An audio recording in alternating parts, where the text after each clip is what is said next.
Halo guys, kali ini kita akan membahas tuntas tentang terowongan bawah tanah di Masjid Istiqlal dengan Gereja Katedral Jakarta. Tahukah kalian, di Masjid Istiqlal ada jembatan bawah tanah yang disebut dengan terowongan silaturahim yang menghubungkan Gereja Katedral dengan Masjid Istiqlal Jakarta. Kunjungan apostoliknya ke Indonesia pada September 2024, Paus Fransiskus juga mengunjungi terowongan ini.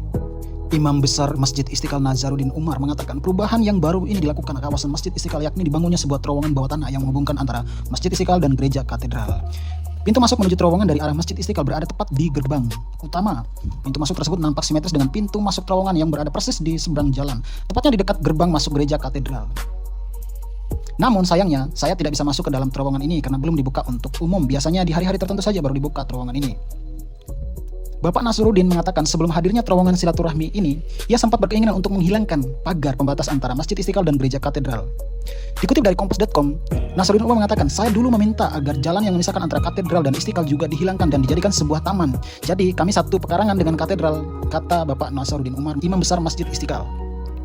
Akan tetapi, ungkap beliau, usulan tersebut tidak bisa direalisasikan karena penutupan jalan di kawasan Istiqlal dan Katedral akan menimbulkan kemacetan.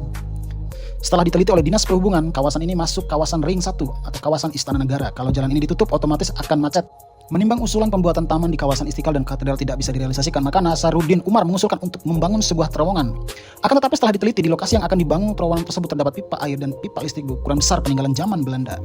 Selain pipa berukuran besar, ia mengatakan bahwa di sekitar kawasan Istiqlal juga banyak terdapat terowongan bekas zaman Belanda.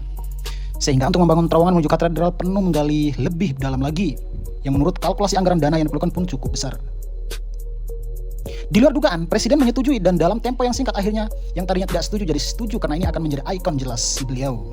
Setelah mendapat persetujuan dari Bapak Presiden Joko Widodo, maka mulailah dibangun sebuah terowongan yang diberi nama terowongan silaturahmi. Nazarudin mengatakan bahwa terowongan penghubung antara Masjid Istiqlal dan Gereja Katedral tidak hanya berfungsi sebagai tempat penyeberangan. Nantinya terowongan tersebut akan dijadikan sebagai ikon pembelajaran. Bahkan kita sering menggunakan terowongan untuk meeting, interfaith, diskusi antar umat beragama. Karena lumayan luas katanya. Selain menjadi tempat pertemuan, terowongan ini direncanakan nantinya juga akan dijadikan sebuah museum penyeberangan.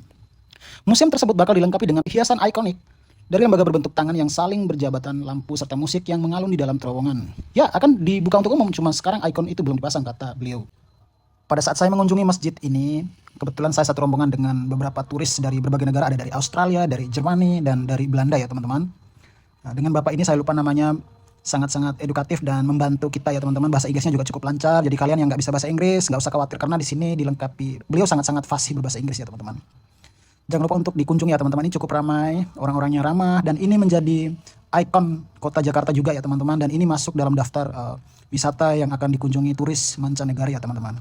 Oke teman-teman, mungkin itu aja, sampai jumpa di video berikutnya. Jangan lupa like, comment, dan subscribe jika kalian suka video-video seperti ini. Terima kasih, sampai jumpa.